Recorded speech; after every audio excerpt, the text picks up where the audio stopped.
set up shop originally when they came to California. The Warner Brothers are 4 real brothers. We have Jack, Sam, Albert, and Harry. They came here, they're Polish immigrants. They came to the United States through Canada onto the East Coast. They started doing movie theaters. They opened up their own chain of movie theaters and screened those, the old Nickelodeons. Jack and the guys said, hey, you know what, we don't make that much money doing this. We could make a lot more money if we create content.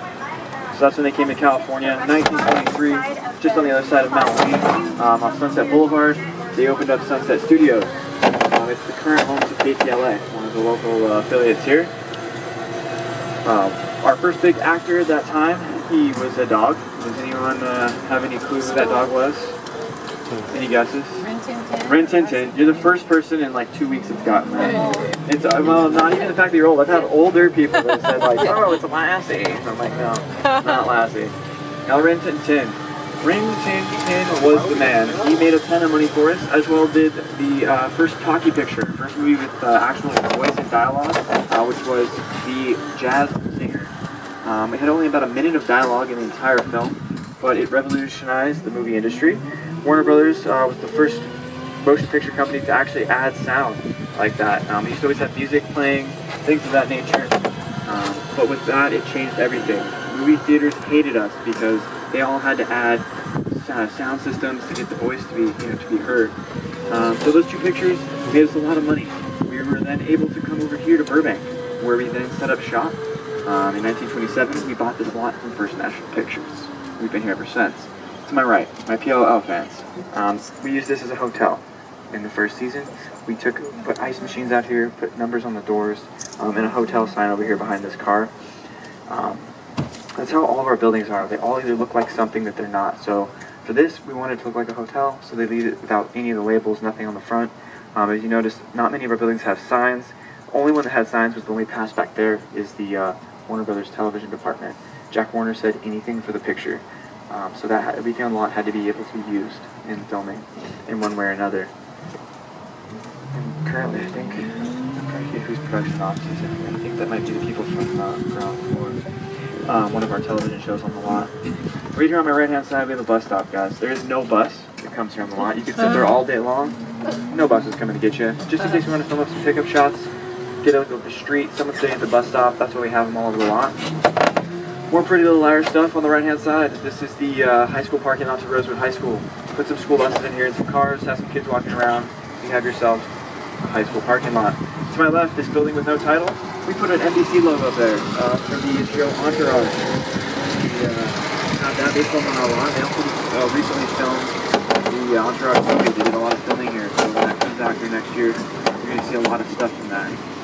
To my right, people always ask, do actors eat? I'm like, yes, they do. Right here at the Avon Grill, also used in Gilmore Girls. An episode, they filmed that there. And people passing us. That's it. Alright, so up on the left, we're going to turn into Lot S. Everything for the picture, parking lots included, guys. We filmed this at these parking lots. Right here, Lot S was home to a Big Bang episode, the episode where Leonard is on his research vessel at the beginning of last season, and the sea monster grabs him and throws him around. That was all filmed here. We put the boat up on a platform, put a green screen behind him, and that whole thing was filmed here. So some rain and water on him, that all happened. Also, Chuck. If anyone was a fan of Chuck when it was running, that was one of our big shows. Several years back, this was our carnival. We took all this and turned it into a carnival for Chuck. Our first destination of the tour, we're going to head to our jungle. We have the last jungle set in Hollywood. They popped up in the 40s, 50s, and 60s. People were filming all these wild, outlandish shows that took place in these remote locations, things like Tarzan, stuff like that. For us, we built it for a show called Santiago, a film I should say called Santiago, in 1955. Now everybody wishes they had their jungle still. It's a hot item. We have a lot of people wanting to use this to pick up shots when they come back. If they're shooting on location somewhere exotic and they need to get a few more shots, we'll film here. It's kind of become a commodity here for us. We are an open lot, so anybody can come and use our lot. Disney, Universal, Paramount, they can rent time here on our lot. Do you have any Heart of Dixie fans? Heart of Dixie, ABC Family? No. Starring Rachel Bilson. There's an ABC Family. This is they're currently the ones who use the jungle the most. Them, Pretty Little Liars, and True Blood. We do episodes of True Blood. They use this area. There's the houseboat, Luke's houseboat from Party 60.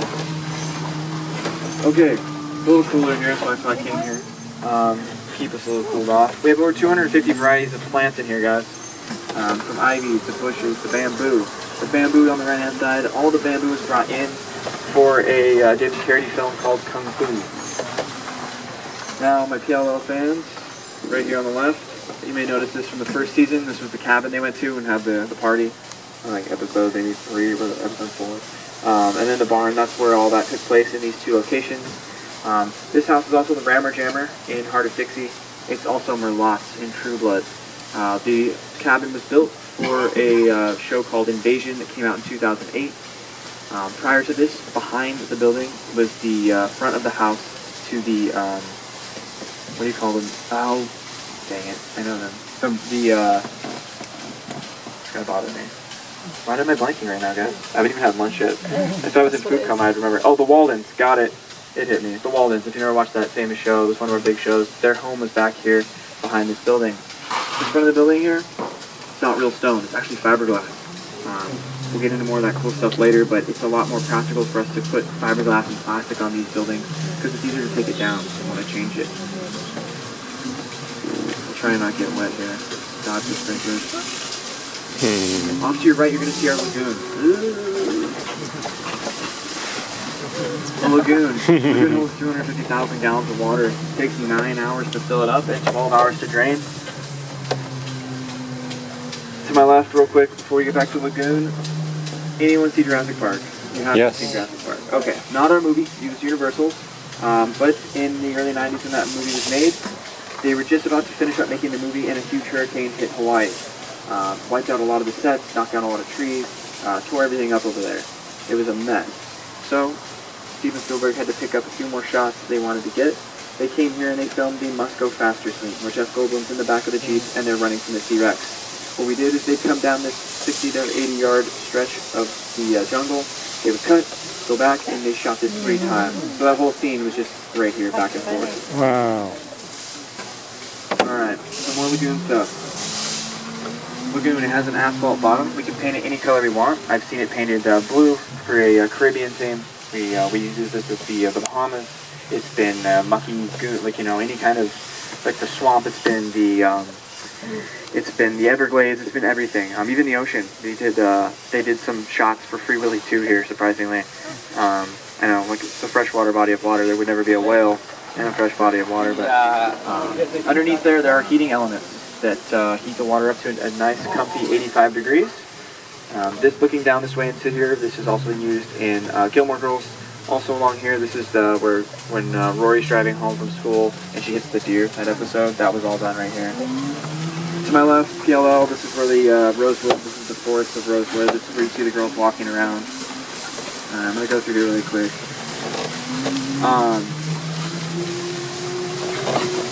Up ahead, whose house is this? Anyone know whose house is this for PLL?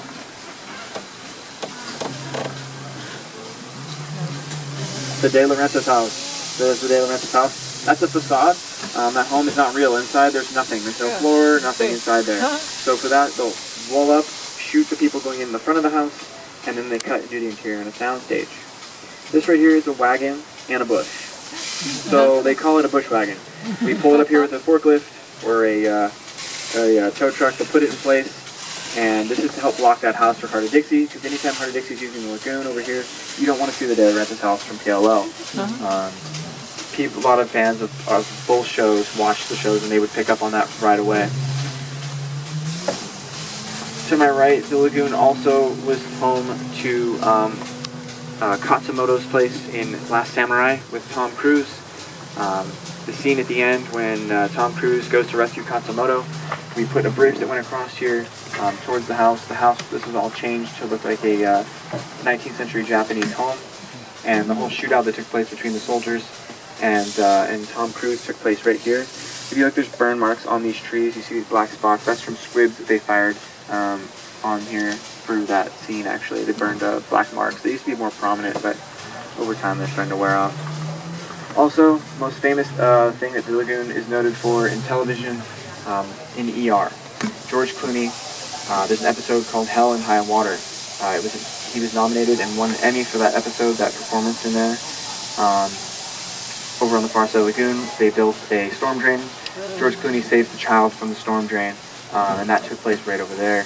Other movies, Pee-wee's Big Adventure, this was used for. He flies across here on the bike.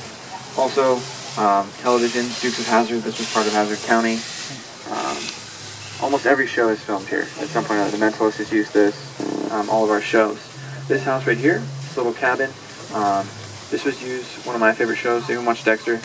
Yeah. Alright, the last season of Dexter, this is where the taxidermy thing the guy was. This was his little hideout. One of our best movies, one of our best pictures, $1 Million Baby.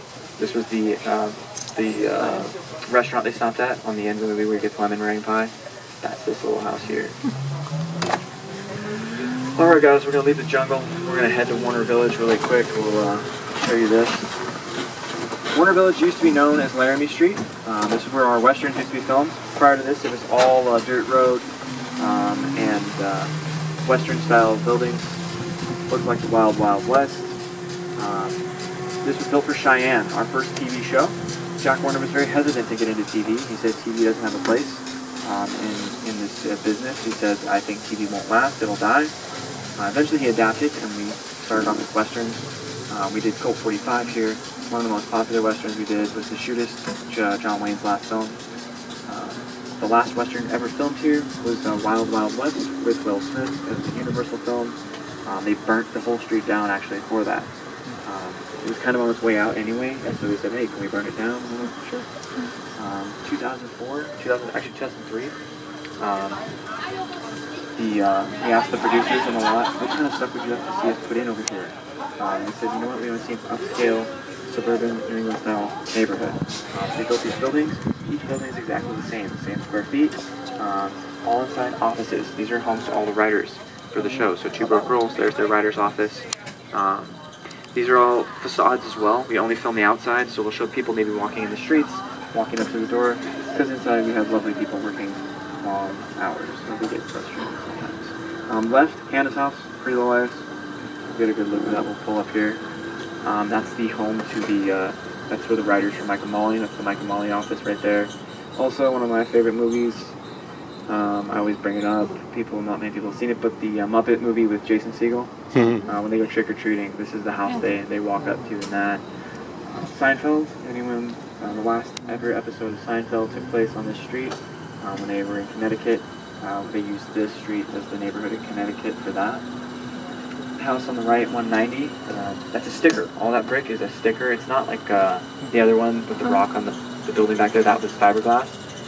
This one is like a vinyl sticker that they literally peel on there. They take it off. They want to change the front. This was used in the New Adventures of Old Christine, right here, this one. Alright, to my left, behind these mobile little units here, there's a building, a brick building you'll see. That's where the animation department used to be. That's where Bugs Bunny got his start. He was born there. Him and Daffy Duck were started off in that building. The rest of the Looney Tunes were born on our ranch because Jack Warner, he tried to keep the animation department separate from everybody. He banished them to this side of the lot. Said, you guys are too crazy, you're pranksters. They sent them back here. Then he's like, that's it, final straw, I'm sending you off the lot. And now they're over at the ranch with all animation stuff. This building we're rolling up under now is our bridge building. This is home to the finance department. Soundtracks is in here as well. But it looks like a hospital or an airport. We will use it for that. In Gilmore Girls, it was used as an airport. In Chunk, it's a hospital. Throw an ambulance on this side, some gurneys. We have that on the left with some people with luggage. It's an airport.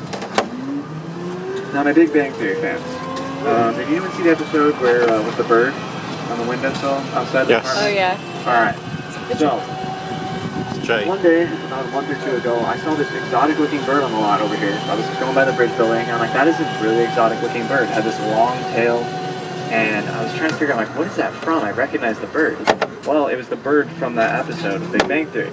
I checked around, and the bird actually escaped after filming. And actually, Jim Parsons was actually afraid of birds, by the way, just so you know. So, but it escaped, actually. It got out. It's actually a magpie or some type from northern Mexico. So he's not too far from home. But it's really funny. I saw the bird. I'm like, he looks so familiar. He still runs around the lawn. I see him all over the place. He was trying to build a nest he didn't do such a good job. They kept falling apart into sticks, but hopefully we see him out there today. Somewhere usually over in the Midwest town or back by that jungle or the building there. Keep our eyes peeled. We're gonna head up here to our Hennessy Street and Park Place. I want to show you guys some of the buildings up here. One of our actually oldest streets on the lot, second oldest. We'll take a look at that right now. Right here on the right hand side, guys, Chuck Lorre's offices. That's where he creates and writes all the shows. He has 4 shows on our lot right now. He has Big Bang Theory, Mike and Molly, Two Broke Girls, and Mom. He's one of the biggest players we have on the lot. He plays an important role in all the things we do here. So we give him the run of the lot at any time. Alright, see how we're doing. We'll get out. You guys want to get out and do a little walk-in real quick? You want to do it? Okay. Yeah. So this is what we'll do. I'm trying to think which way we should go. We'll park here and we'll figure it out when we get off. I want to mix things up. I try to do something different.